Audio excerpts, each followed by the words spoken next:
in the dark, and spiders under my bed. I got some trust issues, and I hate to say it, but I'm a real hothead. Is there anything else that I could conclude? Are mom and dad to blame for my bad attitude? In one ear and out my head, I never heard it when my parents said, do as I say, not as I do. Now I'm messed up cause I learned it from you. Do as I say, not as I do. Now I'm messed up cause I learned it from you. Yeah. I don't know. It's probably in the drawer where it's supposed to be. Did you look?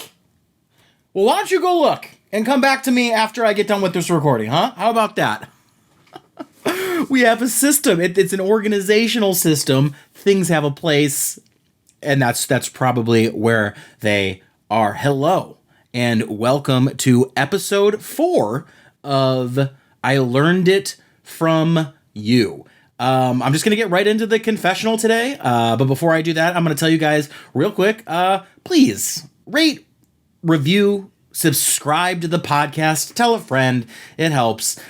This particular podcast I'm doing just because I really enjoy having a reason to talk to people and have an entertaining conversation, and the narcissist in me thinks that maybe you'll enjoy it too. Sure, narcissistic personality disorder is a very real mental condition, but I don't think I'm that far. And when I'm trying to make stand-up comedy happen, it's all about putting content out there, isn't it? That said, I am back on the road for stand-up comedy. Coming up here, this is coming out, this is, I believe, August 23rd. So I hope you guys came out and saw the shows in Davenport, Iowa at Alternating Currents and Tomfoolery on Tremont at the Renwick Mansion. But coming up here in September, I've got some stuff that I'm looking forward to. For the first time ever, I'm going to be headlining down in Charleston, South Carolina, which is going to just be a hoot and a holler, or so I'm told. But I do really look forward to it. Always love getting down to that general area of the country to perform. And then that's going to be September 16th, 17th, and 18th. Likely it's going to be in not likely anything. It's going to be in Charleston, South Carolina, September 16, 17, and 18. And then 2 weeks later, I'm going back to Chicago. That's right. September 30th, October 1st, and October 2nd, I am going to be at the Comedy Bar in Chicago, Illinois. So that is going to be very fun. Today's confessional, I figure I've told you a little bit about my dad and a lesson I learned from him, and also a little bit that I've learned from my mom. So I figured today would be a good day to tell you a story about my first experience as a parent and realizing that I have absolutely no power at all. If any child, particularly if your children choose to defy you, what are you going to do? You can't beat the hell out of them anymore. It's not the generation we grew up in. I mean, I remember when I was a kid, my dad used to snap the belt right at me. One time, I mean, the reason my hair is as bouffant as it is, he made me lick a 9-volt battery, and I've had these curls ever since. And then, I mean, when my mom and dad were kids, their parents just flat out beat the hell out of them. So, times have changed and you can't do that anymore. And today's generation of parents have really no power unless you threaten to take away their screens. But a lot of parents today won't threaten to take away their screens because everyone's so afraid to spend time with their actual children. I digress. The first time I realized I had no power is my oldest daughter, who is now 10, she was maybe 2 years old at the time. And we were sitting down to dinner, and she wouldn't eat, but it was her favorite stuff. She was still in the high chair, so maybe a little less than 2, I don't know. But she was in the high chair, and there was no plate. The tray was the plate, and it was just a mess all over. She was definitely below 2 because there were no utensils. She was just shoveling it into her mouth, but she wasn't eating it, and I don't know why. It was her favorite. Even her younger sister, who was just an infant at the time had finished her meal, but in her defense, it was easier to finish a meal at that age because it was just to suckle at old mommy's teat, right? So we're eating. My youngest has suckled. My wife and I have finished a delicious feast. The family has concluded their meal for the evening. But my oldest, she wouldn't eat. She just wouldn't eat. And I know she was hungry because I could hear her tiny little stomach grumbling as if the Keebler elves were saying, hey, we want to get out of here and bake some cookies. This is where the cookies go. That's fine. But we want to get out and bake them. I don't know. That's the first thing that came to mind. But that's what the stomach sounded like. So I know she was hungry. So I decided that I was going to go all disciplinarian on her. And I put her in what I like to consider her own little version of Guantanamo Bay. I picked her up while she was in the high chair, and then I took her into her room, and I shut the door. And before I shut the door, I said, you can come out and play with your toys when you've finished this meal. I thought I'd done good work as a father. I was like, all right, you know what? She's young. I didn't scare her too bad. She's in a comfortable setting. I'm right outside, so if anything happens, I'm gonna hear it. Nailed it. Nailed this dad thing. I walk in maybe 5-10 minutes later. I was like, she's definitely going to want to play with her toys. She's got to be done with her food. And I walk in and she had waited for me. I walked through the door. She looked me dead in the eyes. About 10 minutes after I put her in there, she picked up the plate, never breaking eye contact, and then just turned it over and spilled it on the floor. I'm livid because obviously I have no power in this house, but at the same time, I thought it was absolutely hysterical. So now I'm at a crossroads. Do I let her laugh? Do I laugh and let her think that it's a wonderful thing that she's done? Or do I raise my voice when really I'm trying to hold back the laughter? I'm very conflicted. So I just never break eye contact with her and slowly disappear like Homer Simpson into that ivy that that's their favorite meme. And I chuckled outside the door, and I don't know if she heard me or not. But I walked back in and she was just laughing at me. And it has been an uphill battle trying to get any type of respect as a father. That took about, 3 or 4 years. She's very good now though. We're on a good wavelength. We see eye to eye, not literally because, I'm 5'10" and she's only 10 years old. So she would be a giant if we saw eye to eye literally, but, theoretically, philosophically, we see eye to eye. We know what my role is. We know what her role is. And if Dwayne "The Rock" Johnson has taught us anything from his early 2000s stint in the WWE, formerly known as the WWF, it is know your role, jabroni. And I think we both know that now. Let's get into today, huh? Today's episode is brought to you by, me and Brett Mercer, and Brad Goff and Trevor Smith, Brett Mercer, our wonderful producer, Brad Goff, who's done the music and is just, again, one of the best theme songs out there. And then Trevor Smith with just the knockout graphics every single time. And you know what? You know who else is brought to you by? Our guest today, which is none other than Michigan comic Diego Attanasio. He is a brand new father. He had a baby in October of 21. And as all parents will, he's trying to figure it out. And that's all you can do is just do your best and accept that possibly mistakes will be made along the way. We sit down, we chat over Zoom about some of the experiences he had growing up with his parents. It's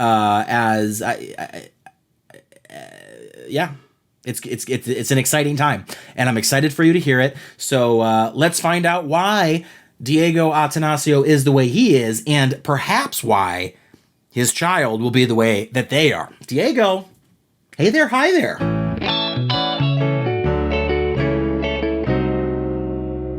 So hey, we are here. I'm here with Diego Attanasio. You tuned in, you know what the name of the show is. Diego Attanasio, a friend of mine here in the Detroit area, and very, very funny comic. One of my personal favorites. Always love watching him, and a brand new father. October, right? November. It was supposed to be October, so Okay. you get points for effort. I appreciate that. Yes, November 8th. He was 10 days late, something like that. He was a little Hispanic baby. Can you can you really blame a baby though for being late? Can you imagine how warm and cozy a womb is? Yes, I've been in one. I recall. I did that regression therapy, and I remember now. Did you were you on time? Were you late? Were you early? I have no idea. The details of my birth are a mystery to everyone. Yeah, my mom said, "How dare you?" We don't talk about that, Diego. Yeah. She was not. She was very secretive. I don't know if I was early or late or on time. I do know that I was a C-section baby, so they had to like flat out rip me out of that warm, cozy womb. Yeah, that's nice. Honestly, when they ripped me out of that womb, since then, like the warmest my mother has ever been toward me was during that 9-month period where I was in the womb. Ha. Yeah. Well. Hey, and I know your mother. That's saying something. I'm at one night stands tonight, and the last time I was there, I was working on some pretty dark stuff, some dark jokes, and I said to the crowd, I go, "Who wants to hear some dark jokes?" And my mom and I got it on video. She's like, "No," and I'm like, "What?" I'm like, "I think that was my mom." And then, sure as hell, I look over, and it was. She goes, "Tell the game joke," and I go, "That joke is 6 years old, and I hate it." You have the album. Listen to it if you want. And she was very, very disappointed, but the crowd loved me. Basically explaining this is why I don't come to Thanksgiving anymore. So yeah, yeah, they were like, "Prove that's your mother," you know. I just happened with my driver's license happened to carry her on my birth certificate as well. You're like, "Get Gretchen Whitmer out of here." She's ruined enough of my shows. So when I met you, you had just come back from Texas. You've been all over the place, right? I have been to several places here in this United States of America, and beyond. You're like you've resided in how many states? How many countries? You're a man there's not much documented on you either, Diego. You're an enigma in the Detroit comedy scene. Undocumented. Oh, that's true. I am quiet. I like to keep to myself. Honestly, that's kind of my whole life. I remember like a recurring theme in my life was like people finding out that I was dating someone. They're like, "You have a girlfriend?" I'm like, "Yeah, for like 5 years." And they're like, "Oh my God." I was one of those people, and now she's your wife. Sure, I remember. exactly. You're like, "Yeah, we've been together for a while." I'm like, "What?" Yeah. It's like 7 years now almost. So the whole time you've known me, believe it or not. So I lived I'm from Peru. I was born in South America, and then I moved to Florida for like 2 weeks, and then we came to Detroit for like a month, and then we moved out to the suburbs, St. Clair Shores, 8 Mile 94, more or less. And then when I graduated from college in MSU, I moved to LA, spent about 2.5 years there. Then I moved to New York for almost a year, and then I moved to Austin for a few months. So yeah, when you met me, I was coming back from Austin. I just remember you coming back from Austin, and like at that time I had been doing Detroit comedy for a while, enough to where I was like, "Oh, I know everybody." And then you came back, and the first time I saw you was at Max, and I was like, "Who the fuck is this guy?" And I can't remember who told me. They're like, "Oh no, that's Diego. He's been doing comedy for a while." I'm like, "Oh, okay, that would explain this. This all makes sense now." Yeah, that's always funny when you come to a scene and you've been doing it, because the people are like, "Did you just start, or why?" I remember probably the best compliment I ever got was I did a show at Lynch's Irish Tavern, now defunct because of racism. No. Is it racism or is it COVID? How'd that fly under the radar? Lynch's? We should. I mean, I think we should work on that. After the whole, after Dr. Seuss, we should get on Lynch's Irish Tavern. But did a show. I mean, I'll tell you this. I've been on that stage a number of times, and it always feels like I'm choking. So yeah. Yeah, they're aptly named. That's you're like, "Is that a brick oven pizza?" They're like, "We're burning something back there."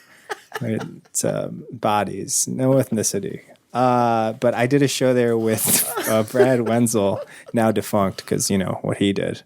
Racism. No, Brad's great. I mean, he's gonna do something, so I'm just on the record. I'm gonna get out ahead of it. and say I never liked him, and I always knew he was up to no good. I never laughed at one of his jokes. His Bob Seger affinity was always suspicious to me. And we did a show together. I think he was headlining and I was doing some time up top. And then he was like, hey man. And I was recently back and he was like, how long have you been doing comedy? And I was like, oh, like 5 some years at that point. And he was like, oh, okay, good. Cause like I've done a couple shows with you and you have like a lot of jokes. And I was like, why do I hate you? It's like, I thought you just started and you just had a bunch of material.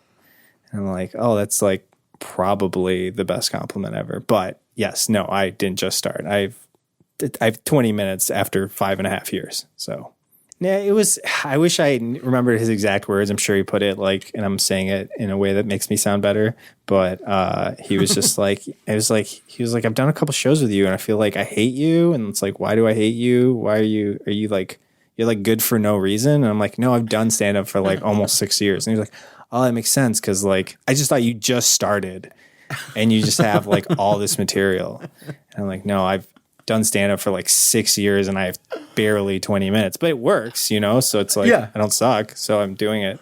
But he's like, okay, that makes sense. He was like that. He's like, I rescind my hate for you. So it sounds like Brad is just like unwilling. He's like, I could be supportive of this new comic who is obviously just wonderful. Or I'm like, nah, I want nothing to do with that person. Yeah, I don't think that I mean, I'm trying to think now if I like hate people when they're good. I think I hate people when they like think they're good, or I hate people when they're like good at other parts. But if they're like actually good at stand up, I don't think I hate that. I don't know. Probably. I'm a pretty petty person, to be honest, but I had to get off Facebook and Instagram just due to my pettiness. Well, that's just great for mental health overall. I don't want to see the lives people are curating for themselves. Well, it used to be good. I mean, definitely, especially during COVID, but it used to be good because I would get upset or jealous. I'd be like, oh, how do you get on that show? Or how was she doing that? But then I would be like, oh, who books that show? And I would like research it. But now no one's doing anything. So it's just like, I just like am judging people and there's no benefit for me. Yeah. Back before COVID too, I was watching people's social media and I would see their posts and I was like, oh my God, it seems like they have such a happy life. And then you'd see them in their home and they would do that weird like whisper argue in front of other people where it's like they don't want you to know they're arguing, but they are. It's like, don't talk about that right now. No, I told you we would handle it later. And they just do it in front of people. It's like, we know what's going on. Yeah. Yeah. But so you said you were at Lynch's and then you said you were born in Peru. How long did you live in Peru? No idea. Yeah, I don't know. There would be no way of knowing. No. There's no you came record. over as a very young lad. I think I was 4. Yeah, I think I always forget, and I'm not. And this is something about me that not a lot of people know, but I'm very, very bad with details, like information, number details. Like when people are like, "How old is your dad?" or "When's your birthday? When's your brother's birthday?" Like numbers and like things like that. I just don't know them. Yeah, I don't know why. Maybe I'm like afraid of death or something, and I'm like trying to not count down. But I for years, like I think I just figured out 6 months ago that I was around 4 when I came to America. But for years, I was like, I don't know, I was like a kid or whatever. I was so, and you've got like this beautiful mind equation on your window, just trying to figure it out. Yeah, that's right. Actually, my mom texted me like a couple months ago. She was like, 7 years ago today, we came to America. And I used that information to deduce how old I was when we came here. Okay. So, and I say 7, that's probably the wrong number. I was going to say that doesn't add up. Right. Yes, you're right. It was like 15, 20 years. But I can't hold that against you because you did say you were bad with numbers. So yeah, I have no idea how old my mom is. I have no idea how old my dad is. It's taken a lot of work to remember both of their birthdays and people. It's just, I'm very like for the longest time, and this isn't a number thing, but I never knew like where my mom worked or where my dad, like these weird, like really seemingly important details. I don't know. It's like you just lived your life. Yeah, I was like, I don't know. They just leave the house at some point and then they come. What am I going to ask my dad about work? I'm 8 years old. That's weird. Why would I? No 8-year-old like I don't get Dad. I hey son, why don't you ever ask me how my day was? Dad, I'm 8. I really don't care. Yeah, I'm like, you don't exist when you're not around. I never developed object permanence. I thought you were a magician and you just disappeared for 8 to 12 hours a day. Yeah. That reminds me of a joke I never got to work, and I probably will never work because it's almost like too one-linery. It's like, and it's so weird that I can never pretend like it's part of my act. I remember when I was a kid and one day my dad went out for cigarettes, and when he came back, my whole family was gone. So see, you didn't even like it. I like it. Worked. It's a thinker. I'm like, well, what happened to him? Oh, they left him. They ran out on him. Exactly. Yeah, it's the inverse, but no, it's never going to work, and it's fine. It tickled me when I thought of it. It was just, it's a math problem. You know what I mean? It's one of those jokes which you shouldn't be doing because you're not good with numbers. Exactly. Ironically, I'm very good at math. I took AP calculus. So it's just numbers that have close personal meaning to those closest to you. Yeah, I don't deal with birthdays or anniversaries or blood pressure or anything like that. But I will find you the variable. Right. Yeah. It's probably due to some childhood trauma for sure. Definitely related. Well, I always say that repressed memories are the most expensive kind. So just keep that buried. You got a dad now. You got a kid. You can't just afford to be shoveling these memories up. Who knows what they're going to unlock? That's true. Yeah, and I got to work on screwing him up or whatever, making stuff in his subconscious. Like I've been doing this thing lately where I just tell him he's going to die in a NASCAR fire over and over and over again, so that one day he just has this irrational fear of a NASCAR for no reason. Are you driving him toward NASCAR though, or away from it? I'm not going to touch that. That part's up to fate. I'm not. If that happens, for maybe one day he'll just be like, I just love NASCAR, and I'll be like, I'll know why, but I'm not gonna You're driving him toward his destiny. He's like, I don't know why I love left-hand turns. I don't get it or anything. Yeah. Yeah. Dad, do you think our tires are a little bald right now? Probably, son. We'll get them changed. No. It's best when they're bald. Get that drag. Like on his birthday, I'll get him pit crew stuff, like the. Be like, we're gonna. He knows how to. He works his way up. Like his first job is a pit crew. Yeah, I'll time him. How great for you would that be, though? Oil changes, tire rotations. I love an oil change. Yeah, I have a theory that no one's ever rotated their tires ever. I have not personally rotated mine, but I've had mine rotated. But now that you say that, maybe they didn't rotate them. Just charge me for it because how am I going to check? I didn't mark them. Yeah, but every 4,000 miles. My neighbor is a pretty good mechanic, so I just take my car into him and I say, "Hey, I need this to be able to get me to North Carolina." He's like, "Okay, I got you."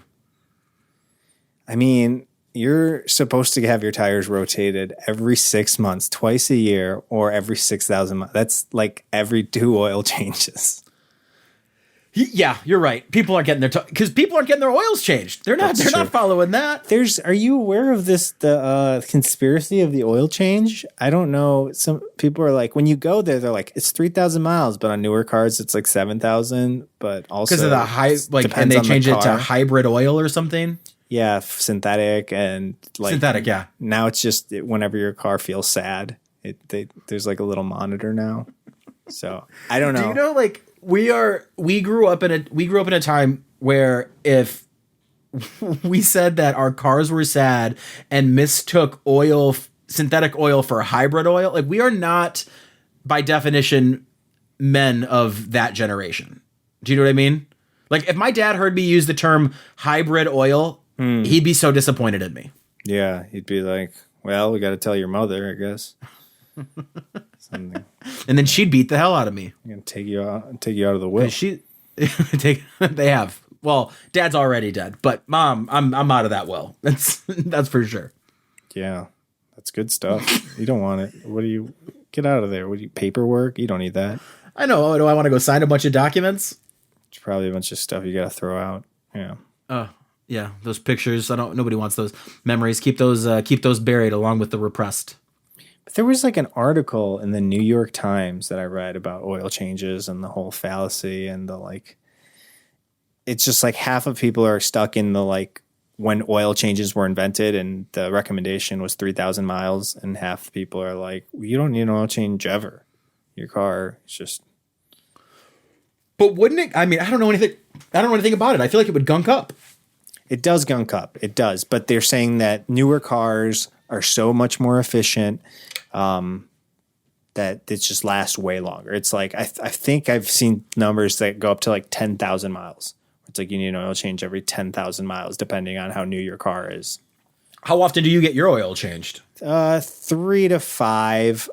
Because I have like an 07 you're pretty good about and it's like standard oil and it's So and I check it. Like I check the oil. My mechanic's like, if it's dirty, you just get it changed.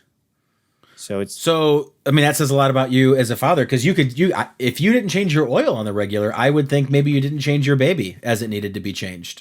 Right. Yeah. You're changing diaper. I have 2 girls. Right. You have a little boy. Mm-hmm. Is he pissing in your face and stuff? They say that penis is a real fire hose until they get control of it. Yeah, that was I was sold a bill of goods that was not delivered. I have not been peed on. I think one time. Your wife? I think one time he peed while I was changing him. I think she has definitely, but not like they make it sound like every time you pull his penis out he pees. But it's been one time out of, I don't know. We're talking about 10 diapers a day for the last 4 months. What is that? Like 3,000 diapers? Yeah, it's like a very low number. 1,200.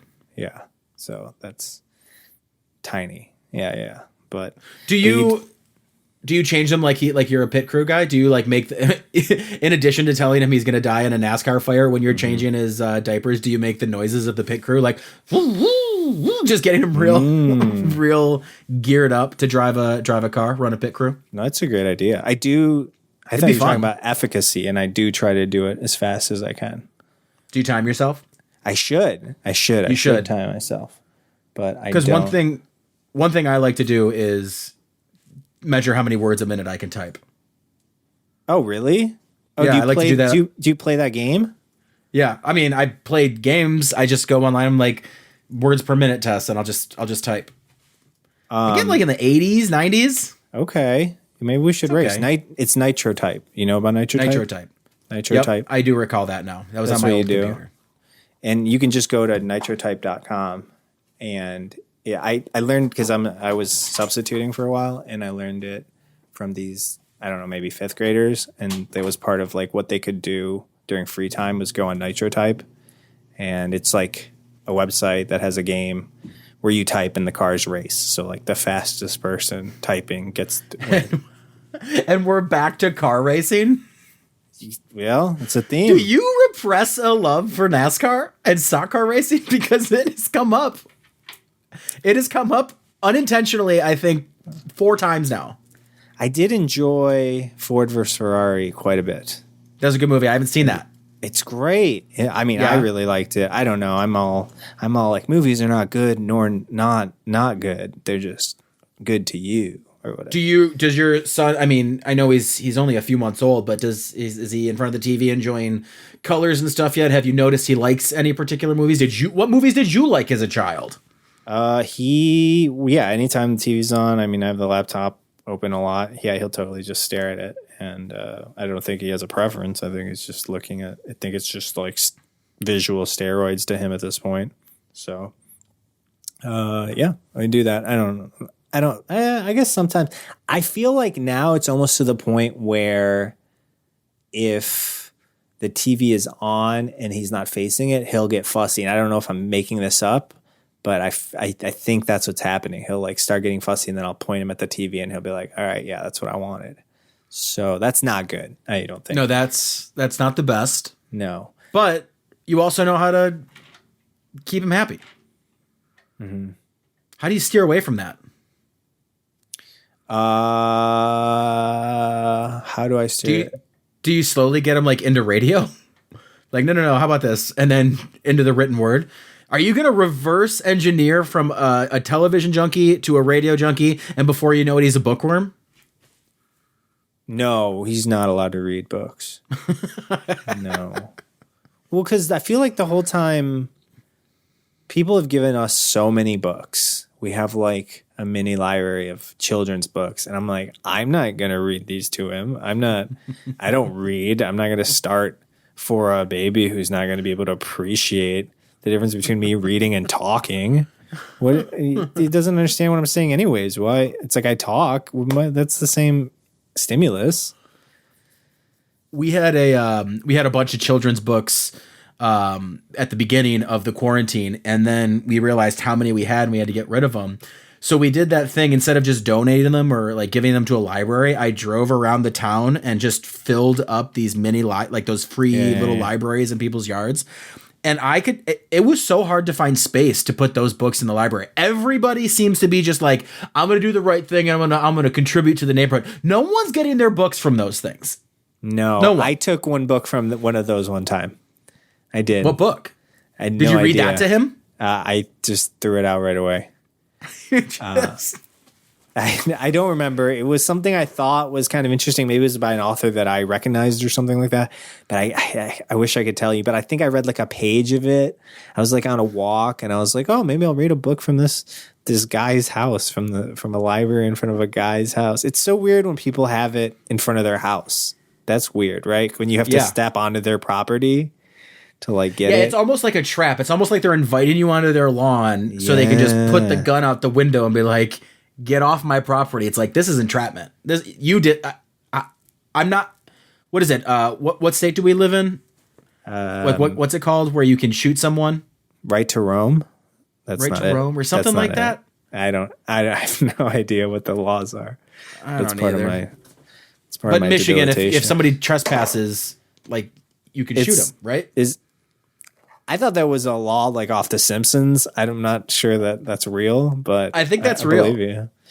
Yeah, but it is true. It's weird when you have to go onto someone's property. It's like I go and I knock on their door and I'm like, "Hey, can I check this out?" And I go and I owe you $1.50 from Hop on Pop. Yeah, I just brought back Hop on Pop. It's a little late. I'm sorry about that. And he's like, "Get the fuck off my porch. Leave." Right. And that's your dad. Exactly. And that was how I tried to, that's how I'm going to try to connect with my father. Install one of those at his house. I don't remember what book it was, but I tried to read it. And I mean, it must be somewhere. I probably put it in my bag somewhere, but I haven't read a book since 1972. I can't even remember the last time I read a book. Like, I remember in high school, it must have been sophomore year that I found out about books on tape, and literally every book we had to read in high school, I just got it on tape. And I was like, this is incredible.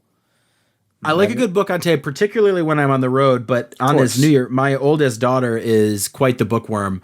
That's awesome. So all through, we're obviously in the third month. I've read I read a book for myself. I read a book to like help me creatively.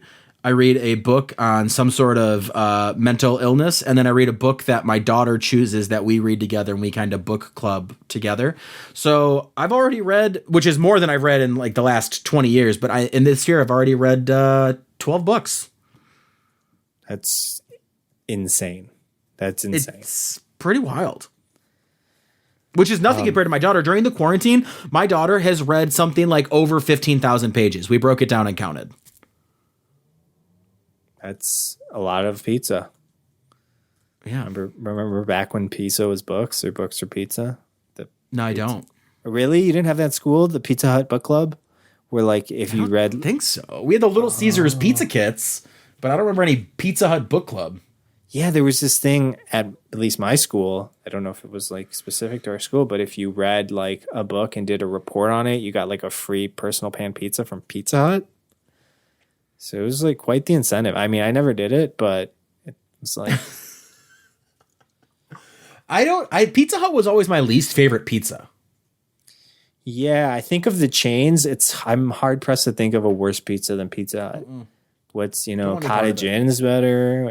I like a good... Have you had a Marco's? Wait, I mean, that's not a chain, is it? Oh, is that the M? Yeah, it's definitely a chain in Michigan.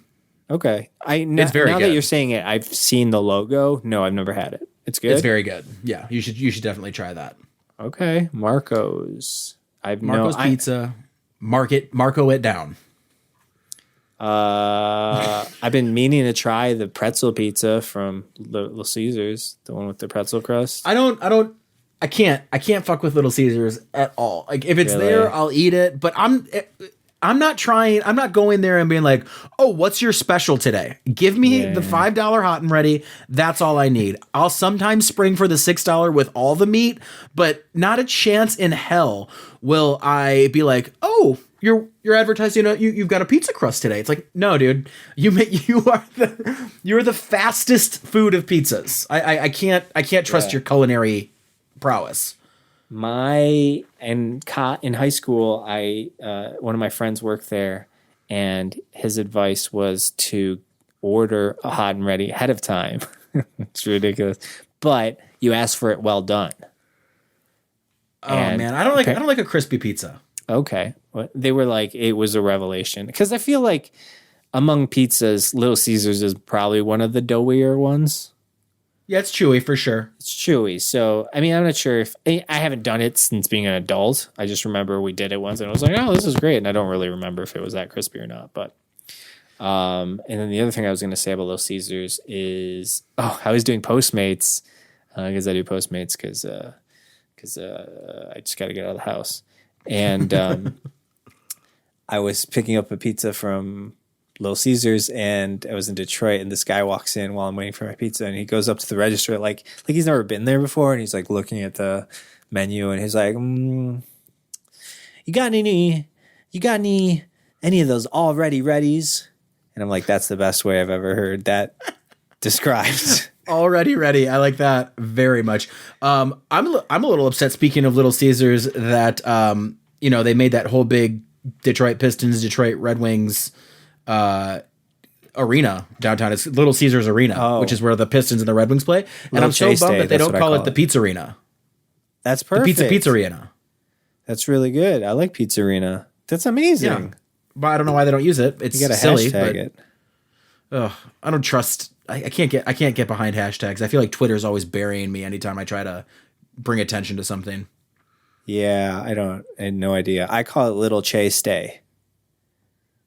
Not great. It's not great. Okay. I mean, I don't think that's going to catch on. No. Pizza. But if you have fun doing it, teach their own. Yeah, it's like my own way of having fun with corporate America. So how was the birth of your son? I want to talk to you about your life as a father. How is the baby came into the world 10 days late, November 8th, left your wife's womb. Yeah.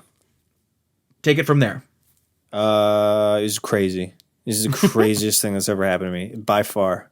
It was so insane. I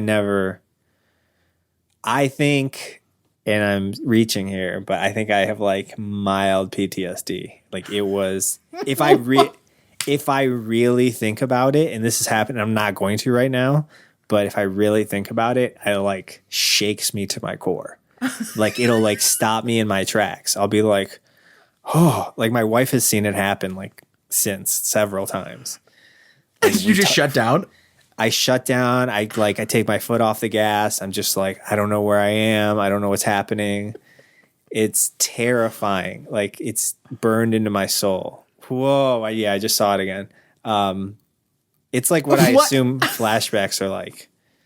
So what happened? What did the doctors tell you to do? What did you not do? Like, why was it such a, because it didn't when I was born, my dad always told me that my mom was pissed at him because this wasn't a time when the fathers were allowed in the delivery room or wasn't necessarily encouraged. So they came out to get my dad, and then they told my mom that he had made like a full-on apartment in the waiting room. Like he had pushed couches together and was like lying down, covered up, and snoring when they got in there while she's going through a C-section. And then he got in there, and my head, he said, looked like a cone head. Yeah. Like a Hey Arnold football head. And he said, speaking of pizza, he said they took my head, which was essentially all one giant soft spot right then and there, and they whipped it into the shape it's in right now. Dude, and here we are. When the head comes out, it's Because for a while, I mean, I don't know. I know it's different for everyone else. Everyone has a different timeline. And first of all, like, it's amazing that your dad didn't have to be in there, that they didn't allow. They shouldn't. They shouldn't allow guys to be in. That's not, you shouldn't be in there. It's like really messed up.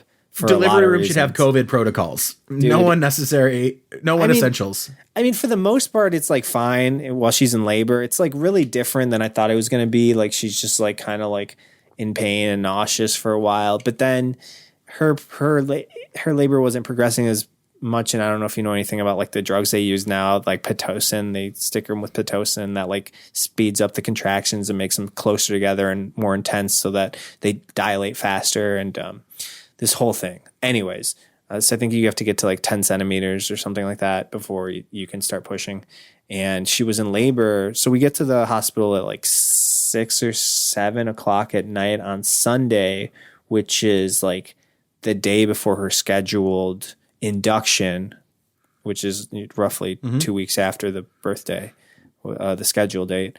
And she's having contractions and they check her and she's like 1-2 centimeters dilated. And they're like, listen, you should probably just go home because it's like gonna be a while. And she was like, this sucks already. And they were like, well, we were going to induce you tomorrow. So we can also just check you in and like monitor you and then induce you if that's what you want to do, or wait until your induction was scheduled tomorrow anyways. And they wait for her several hours and she's like having contractions every however long and she's not dilating that much. Was she doing the thing that everybody says, like, was she squeezing your hand? No. None of that? No. And I think that probably happens during pushing. Okay. So this is like the Hollywood thing about labor is it gets super condensed. And the thing that I think we think of as labor is like the pushing phase.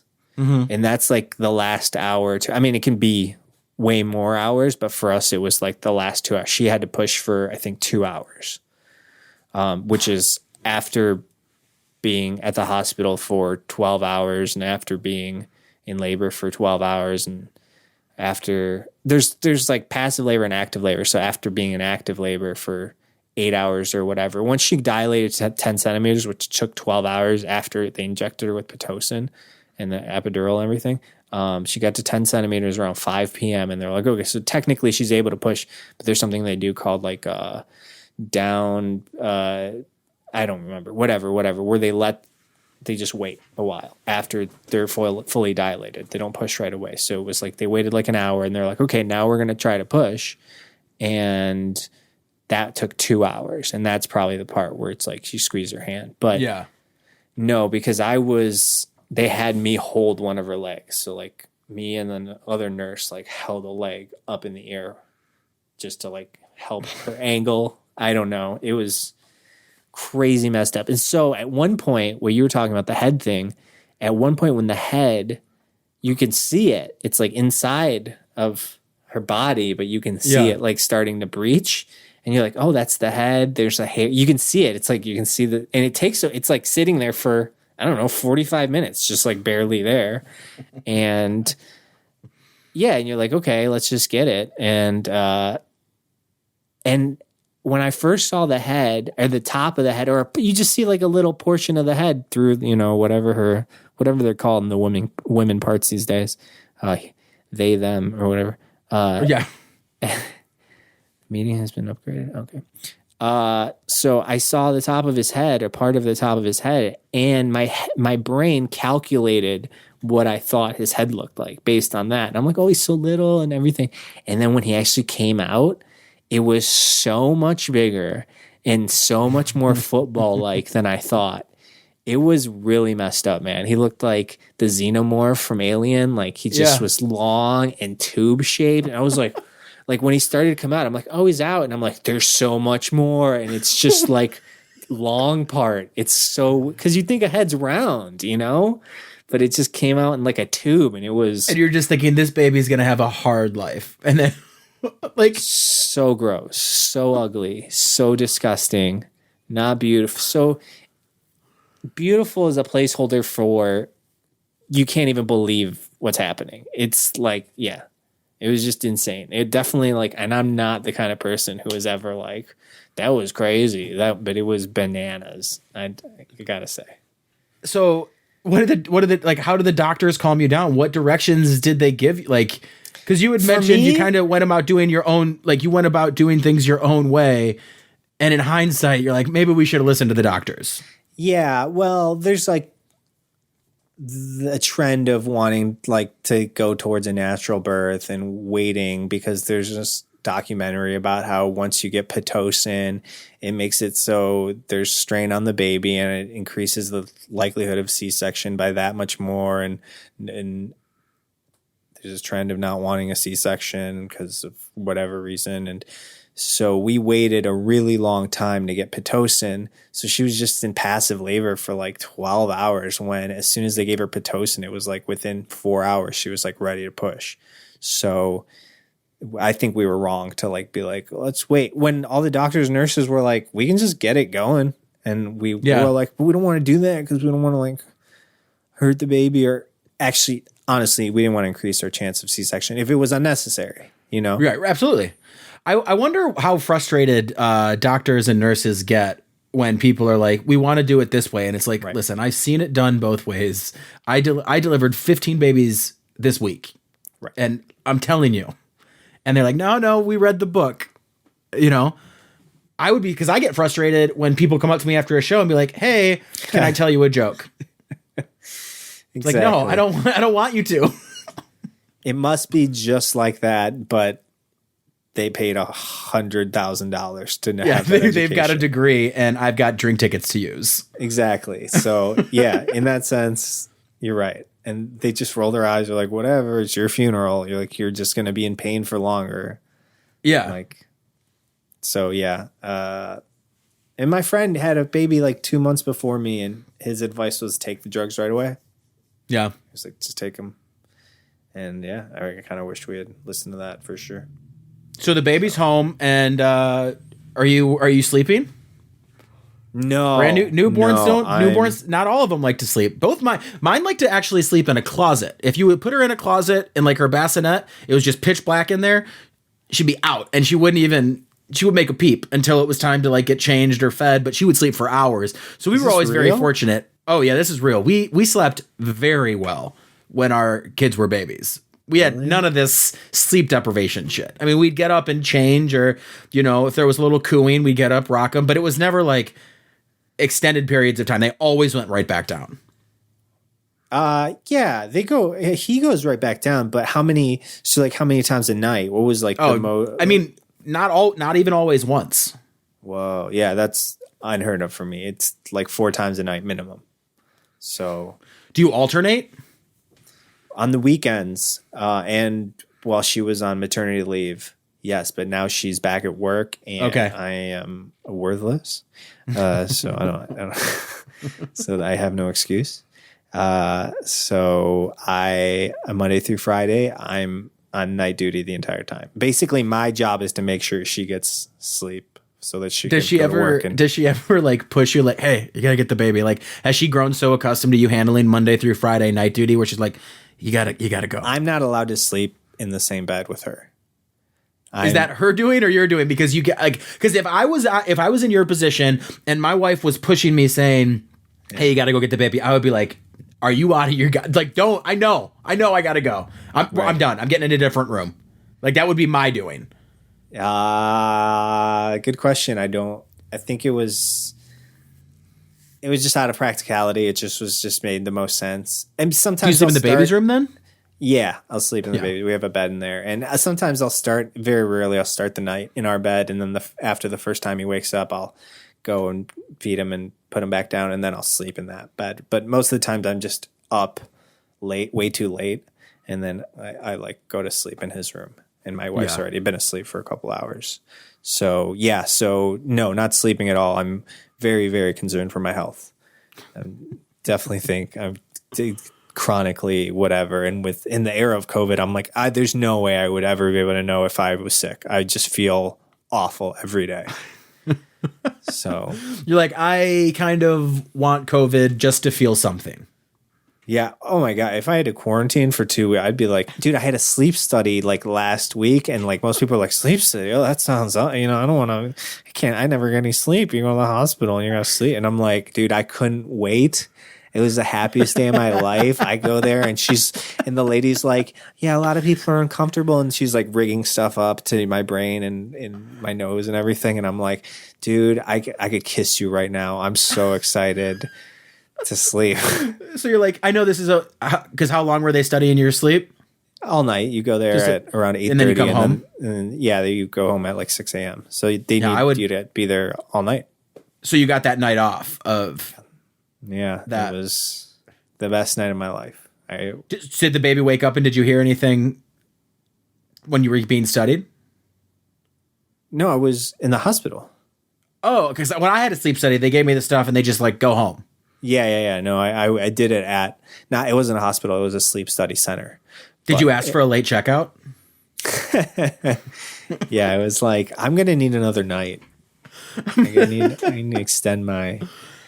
Can I get some towels? Listen, I know these readings show I hit a pretty hard REM cycle, but I know I can do better. I'm just going to need another night. Well, I thought that because I have like a deviated septum, so I thought that I went to the ear, nose, and throat guy, and he was like, "Yeah, we could do like a minor surgery, a major surgery, but first of all, we'd like to see if it's affecting your sleep. So let's do a sleep study." So we did that, and I got the results on like my Beaumont app on my phone, and it's a bunch of numbers. I really can't tell, but I don't think I have apnea, but so whatever. I'm like, but I'm always tired after sleeping and I don't sleep good. I don't think. And they're like, well, your body sucks. But you're already vegan, aren't you? More or less. Plant-based, I wouldn't claim to be vegan. I'm definitely plant-based or vegetarian, whatever is the least annoying thing to say. Sure. But I had cheese. What did I eat today? No, not today, maybe. But I had pizza yesterday with cheese on it. See, the thing, because I was going to say, I had sleep apnea. I got a sleep test done. They sent me home and I slept, and they're like, "Oh yeah, you need a CPAP machine." And then my doctor he never called me back. I tried calling him. I called 4 different offices. I couldn't get a hold of anyone. I go, fuck it. I guess I'm not getting this thing. And then we got into like exercising and trying to eat better. And when I got onto a more plant-based diet, I was so much more energized. Improve your sleep. Yeah. Because I mean, the cheese and the meat would take it out of me. I would be so exhausted, but then so full. Yeah. And I think there's something maybe more specifically about cheese than meat. It's like more inflammation inducing. And to me, I like generate more phlegm, and I don't know about. Yeah. And when I drink too, actually.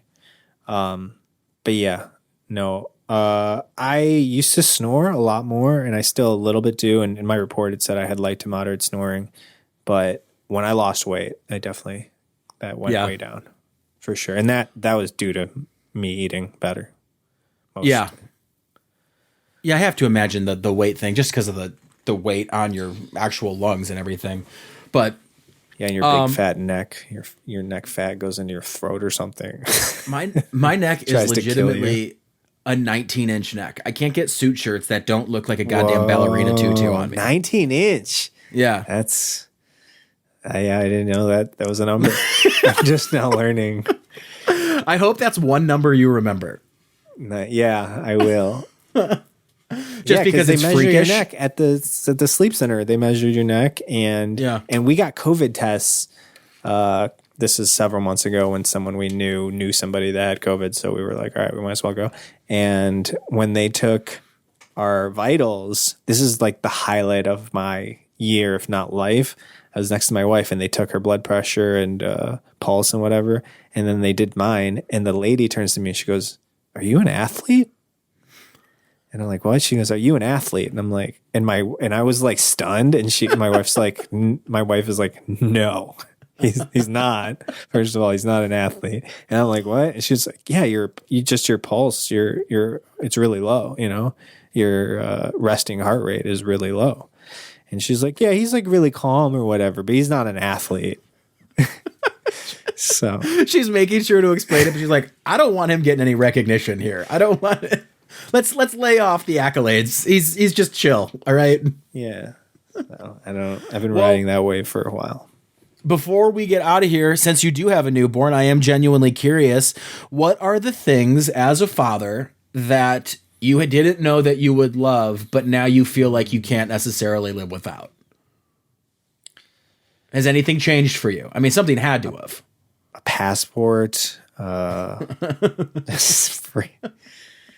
Just no seatbelts. It's a good question. I wish we had done a pre-interview. I would have thought about it. Just speak from your heart, which should have grown 3 times. Oh no, that's the Dr. Seuss book. But yeah, like there's something, especially when they're that young, there's something to me about they love you so much because they do genuinely need you, but then you kind of form this dependence on them. Like, I kind of need you too. Yeah, it's more of a emotional. I don't get that. No, I don't get that. Like when he's not here, I'm like, whatever. I forgot about him. And I'm not like, oh, when's the baby? I do. He goes to his grandma's a lot during the day, so I can sleep because I'm like up all night, and then around 8 or 9, I drop him off for a couple hours. Mm-hmm. And when I get him back, I'm always like, oh man, yeah, he's like really cute, and it's like, oh, that's a really interesting feeling, like picking him up. Is he excited to see you? Can you tell he's like super excited to see you? Yeah, he like really likes me way more than my wife. It's probably because I spend more time with him, but like, yeah, he smiles at me and laughs at me way more than she does at him. So him laughing is like really, really cool, and I really like to make him laugh. Him smiling, is really interesting. And I do have this thing where my brain is like, he's like perfect. And I know that like almost every parent must feel that way. So I'm like, this is just a trick. Like I'm just being tricked. There's no way he's actually the one that's perfect. So yeah, I didn't think so. Yeah. And I'm definitely at least you're pragmatic about it. Yeah, sure. I'm aware that I'm being lied to by my biology to keep him alive, even though I don't know, I still try to scare him and stuff. Oh, dude, that's my favorite thing. That's my favorite thing to do. Like I took my T-shirt yesterday, and when my kids were going to bed, I just wrapped my T-shirt over their heads and put them in a cocoon and just gave them like a big hug. And my youngest was running upstairs. She goes, the stench is on my skin, and I just showered. Just the things they say. I asked her the other day, I used some idiom. I was like, don't put the cart before the horse or something. And she goes, what? I go, you've never heard that expression? She goes, no, I'm 8. I don't know a lot of things. She's like, where on the playground would I have heard that? Yeah. Also, where would I have seen a cart and or horse? We live in the downtown suburbs. Like we're not in the, no. Yeah, she's like, you mean don't put the text before the red receipt? Like, what do you... She's like, don't wait too long to change the oil in your car. That's the life she's living. Yeah, she's got to have some updated version. Well, buddy, I cannot wait to like, obviously we're friends, so we're going to stay in touch. But like, as your son gets older and develops his personality and therefore his sense of humor, especially given the amount of time that you spend with him, he's going to say the wildest shit. And you did not ask for any advice, but I would suggest you always have a notebook anyway. If something tickles you, like that joke, my father went out for cigarettes and when he came back, his family was gone. If he says something that tickles you write it down, dude, because it is so fun to look back at that stuff and just it fills your heart with that warmth, and you're like, oh no, he is perfect, and it reinforces the idea to you. Right. So. Hey, that's good advice. I'll keep in mind, and I'm looking forward to the material. Honestly, that's a big deal. It makes life a lot easier when they kind of just say the most ridiculous things and you can spit it. As far as the journal goes of like what they're putting down, like you have a little bit of time. You don't have to put the cooing and the goo goo gagas or anything. Like that gets old pretty quick. So. Yeah. It's pretty hack if you ask me. Yeah. Every baby's doing that. He's like, every baby's got a goo goo gaga. It's like, we heard that last week. Come on, man. Write some new syllables. And then the next day he comes with a go, like goo goo gago. I am really trying to get him to swear for his first word for sure. That would be very funny to me. But I think swear words are kind of too complicated.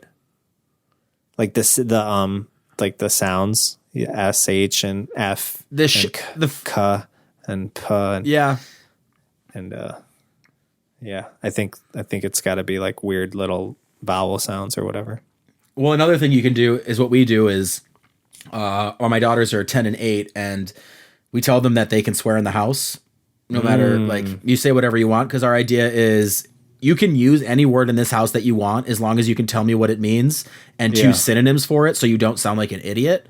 Yeah. And they swear and they use it in the proper context, but even though it does kind of make them sound like they use it in intelligent context, it's so funny hearing a child just swear, especially correctly. Yeah. That would be my recommendation for a movie if you haven't seen it. Good Boys. I haven't seen it. It's kind of like Superbad, but with eighth graders. Oh yeah, I have heard of it. Yeah, and it's good? It's funny. It's not amazing, but it's pretty funny. And part of it is like it's very funny to see like someone who's just 12 swear, and just so efficiently.